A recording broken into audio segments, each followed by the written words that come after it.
Hello, ladies. I just wanted to jump on here and record um, a summary of our Sunday school lesson from this morning. We did it on Zoom, as many of you know, and it was an experiment, and I thought it was pretty good.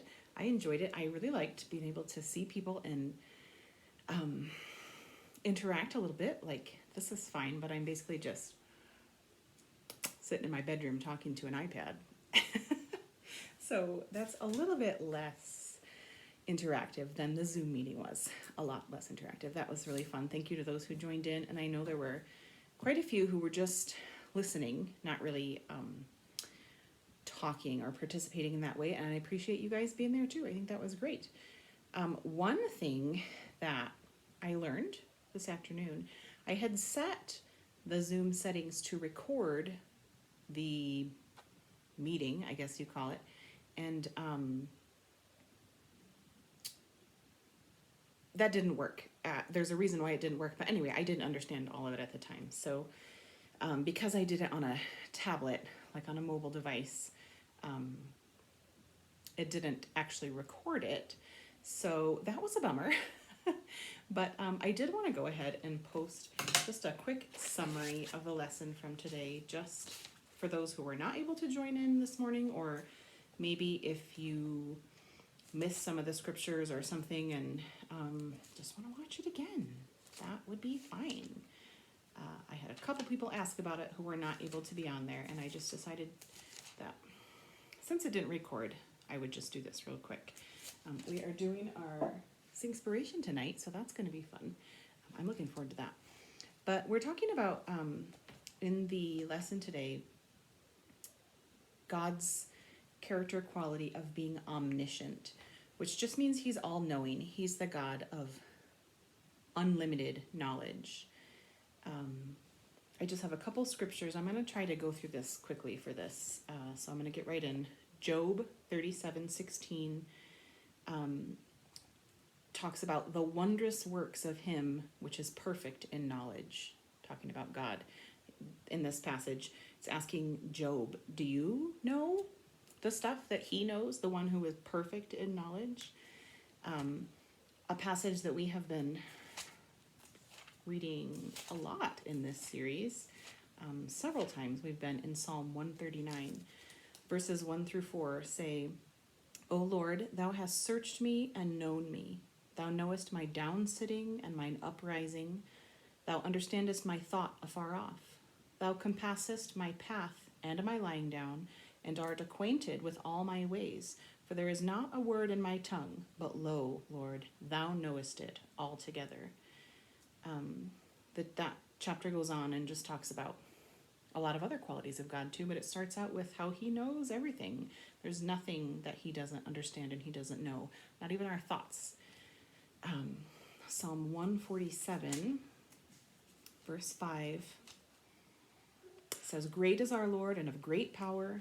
His understanding is infinite. Infinite was the first character trait we studied about God, and just talks about being limitless. He does not have limits. And it says here his understanding is infinite. There's nothing that he doesn't understand, nothing that he doesn't know. There's nothing that he hasn't learned yet or that we can hide from him. And then just one last passage real quick. Psalm 94. Let me find it real quick. Psalm 94, 9 through 11.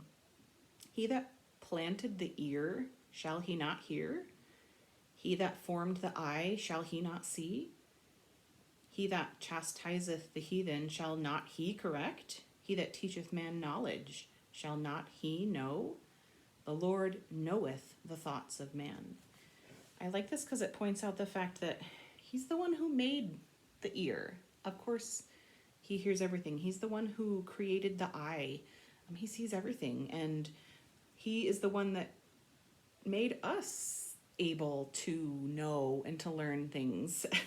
Of course, he knows because knowledge originates with him. I'm just going to kind of quickly go down through this. You guys know we're living in an age of information. We have the world's worth of information at our fingertips, and that's really awesome, and that can also be really, what's the word I'm looking for? It can be kind of a pain. I was talking this morning about there's so much information available to us as humans via the internet.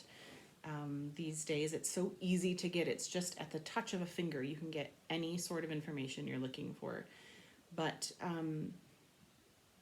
all of that information that we have available to us doesn't give us peace. Maybe there's, just for example, maybe there's a worldwide pandemic going on and we start researching all the different options. Hypothetical situation here. And then once you research all the information you can, don't you feel at rest deep in your soul now that you know all of that? Ha! No. The information that we have available to us, if we don't use it wisely, it can be a problem. I am not advocating ignorance. I am not advocating burying your head in the sand. But I just am, I love that this lesson pointed out the fact that we aren't meant to know everything. God is limitless in his knowledge, but there are some things that we don't know, and there are some things that we couldn't handle if we did know them. And sometimes we try to get all the information and we end up hurting ourselves. Again, I don't want to be misunderstood to say that Lisa thinks that it's better to be ignorant. I'm not at all saying that. I'm not saying you shouldn't learn. And we had one of the ladies participating this morning point out that she studies constantly because she is following what she believes is God's plan for her life, and that involves a lot of study, and that's awesome. That's great. There are so many things available to us to learn and to know in this world. There's so much information out there that we can benefit by, and I think that is fabulous. It's kind of like, I was comparing it this morning to an all-you-can-eat buffet. You can partake in an all-you-can-eat buffet wisely and in a really great way, and you can also turn into a glutton and hurt yourself. You can consume that food in an unhealthy way, and the same is true, I think, in all the information that's available to us. We can partake of knowledge in a healthy way, in a way that's good and helpful, and we can also become unhealthy and become gluttonous and weigh ourselves down. We can actually, research has shown health problems, stress and high blood pressure and lack of sleep and things from sometimes just not being able to step away or not being careful about the information that we are consuming. Different personality types do better with research and with understanding. Some personality types, the facts are the facts, and the facts don't necessarily make them nervous or anxious. And I think it's good to know yourself. Know yourself enough to know, if I go down this rabbit hole of research that I'm doing, is this going to help me? Or is this going to create anxiety and weigh me down? Maybe it's better if I spend this time reading the Bible or praying or going for a walk outside or singing a song of praise to the Lord or whatever, There are times when we need to just say, okay, I'm going to draw the line right here because this is getting unhealthy. I'm talking about it being the age of information, but wanting knowledge that was not meant for us is not new. Wasn't that what Adam and Eve ran into in the garden? They wanted to eat of the tree of the knowledge of good and evil. And this was the only thing that God had kept back from them in the Garden of Eden. Just that one thing. Can you hear my kids? I can hear them out there. And they just said, no, not even, I need all of it. I need that thing too. I need that knowledge of good and evil, that one little thing that God had kept back from them. And that led them down a big, long, bad path. Ecclesiastes 12:12 talks about, let me find it real quick. I had it this morning. It talks about, I have it right here, I think. Yes, of making many books there is no end, and much study is weariness of the flesh. Of course, this is Solomon talking about his earthly perspective of sampling all that the world had to offer and finding it coming up short, that the world couldn't fill the emptiness. The whole book is about that. And he says here, like the studying and the books, That didn't fill, that didn't satisfy me. It's not knowledge and facts that satisfy people. I did go out there and tell them I was going to be recording. I don't know if you can hear them yelling, but they're getting loud. So if you hear them in the background, that's just my family. So information gluttony doesn't relieve our anxieties. The thing that relieves our anxieties is not always going to be more knowledge, more facts. There's a point where you just have to say, I'm just giving this over to God. I don't know everything, but I know somebody who does. And he may reveal it to me and he may not, but I just need to give it to him. I need to just cast my cares on him, like 1 Peter 5:7 says. I like this. It says, rather than casting all your anxieties on the internet, which cares for no man, cast them on God because he cares for you. When the anxiety feels like it's overwhelming you, I can't speak for everyone, but I can say for me, at that moment, getting more facts is not going to help me. Trying to get more knowledge is probably not the answer. But going to God is never a bad idea. This might mean, I liked this quote, less time chasing curiosities online and more time mining for treasure in Scripture. We can just trust him. He does know everything. Like those scriptures we said, his understanding is infinite. There's nothing. We are filled with questions that we don't always have an answer to. He is not. There is no question that God does not know the answer to. So as we're looking, I liked this list of questions, as we're looking at the information and the knowledge available to us, the all-you-can-eat buffet of the internet's worth of knowledge, here are some questions to consider. Will the time and attention I give to this make me more like Christ? Number one. Number two, will it make me better able to serve God and serve others? Number three, am I feeding my intellect in a way that enables me to love the Lord my God with all of my mind, or in a way that's going to cause information overload? Is this going to be helpful? Is this going to cause me to say, wow, I can't believe all this stuff I'm learning. God is so amazing. Or, oh, all this stuff I'm learning is overwhelming me and causing me anxiety. Ooh, step away. Number four, does what I'm learning cause me to worship myself or cause me to marvel at the wondrous works of him who is perfect in knowledge? That was that verse from Job 37. And when you have a question that no matter what research you do, you just can't find the answer to, especially there's stuff going on around the world on a huge worldwide scale, but also in people's individual lives. There's things going on that we're like, I don't understand why, I don't have the answer. God has the answer. And sometimes we don't see the answer until later. This is one of the things one of the ladies pointed out in the class, that we don't always get the answer ahead of time or even in the middle of time. Sometimes we get the answer, like in hindsight, looking back, oh, now I can see what God was doing, but sometimes we don't. And am I okay with that? Am I okay if I don't know what God was doing until I get to heaven, if he chooses to reveal it then? I liked this verse, Deuteronomy 29. The secret things belong to the Lord our God, but the things that are revealed belong to us and to our children forever, that we may do all the words of this law. There are some things that are just going to be a secret, and those are God's. Can I be okay with that? Let's be honest. There's enough that he has revealed that we can occupy ourselves with that. We're not going to run out of things that are available for us to know. There's plenty that we can learn from and we can know from. I did mention a song this morning. I don't have... Oh, I do. Hold on just a second. I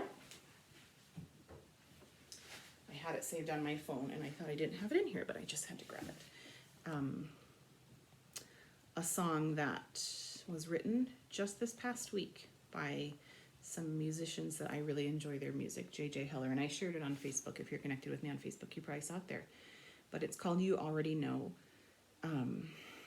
She writes, talking about God, this is just the chorus. You already know everything I'm scared of, everything I hope. You hold my tomorrow and all that tomorrow holds, you already know. And then I liked this last part of the second verse. She says, the song is written as if the singer is talking to God. She says, and we talk so much these days because I have so much to say. You stay and listen to me closely, even though you already know. You already know everything I'm scared of, everything I hope. You hold my tomorrow and all that tomorrow holds. You already know. That song was encouraging to me. Just a good reminder, I think, of what a lot of us are feeling like. What is going on? I wish I had a little bit more clue what this was going to turn out like. I was telling my kids today, you read about the cholera outbreaks in the 1800s, or the Spanish flu of 1918 that everyone's talking about online, or the bubonic plague in Europe, whatever it is, and you think, it's like facts and dates, like history. And I told the kids, like, we're living history right now. I don't think it's as fun as I thought it was going to be. This is truly a historic thing that we are living in. And I don't know, it's not as adventurous as sometimes you imagine, right? But that's what it was like for them too. We can look back on those times and look at them with like the clinical detachment of someone who is in no way affected by the cholera outbreak. But when you're living in something and you don't have the answers and you can't see what the future holds, we have a God who does know. And he's not cruel in withholding knowledge. Sometimes withholding knowledge is actually a blessing in disguise, because I feel like sometimes if I knew everything, could we handle it? I don't think that we could handle it. Omniscience is God's. It's not ours. It's good to study. It's good to learn. And it's good to benefit ourselves and improve our minds and exercise the talents that God has given us. The universe is wide open to us to explore. But when we come across things that we don't know, are we okay leaving them with God? Or do we drive ourselves into a frenzy? Do we go into information overload? Do we create anxiety and stress within ourselves trying to find answers to things that maybe aren't, just to be honest, maybe aren't that healthy for us? I find I know when I have crossed that line because I can't go to sleep. I get like this TMJ thing in my jaw. In the past, I don't know, probably 3 years, I've started struggling with that off and on, and I can feel it start to get tense. I'm like, ooh, need to walk away, need to get off the Facebook, I was gonna say, need to get off the internet, need to turn off the TV, not watch any more commercials. I need to put on my audio version of the Bible. I love doing that these days. I know some people prefer to read it, and that's awesome too. Put on some music, go for a walk, enjoy the beauty of creation. Whatever it is, focus on God. I'm learning more and more. It's about perspective. What am I choosing to look at? There's a lot of good options to focus on.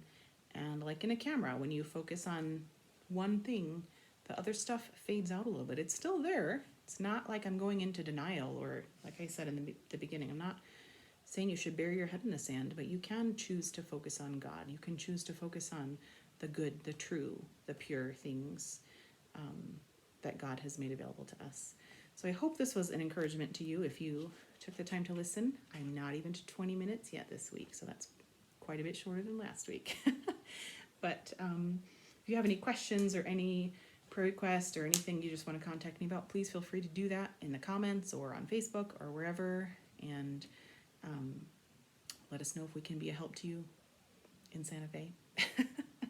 And I hope you all have a great weekend, and we'll talk to you later.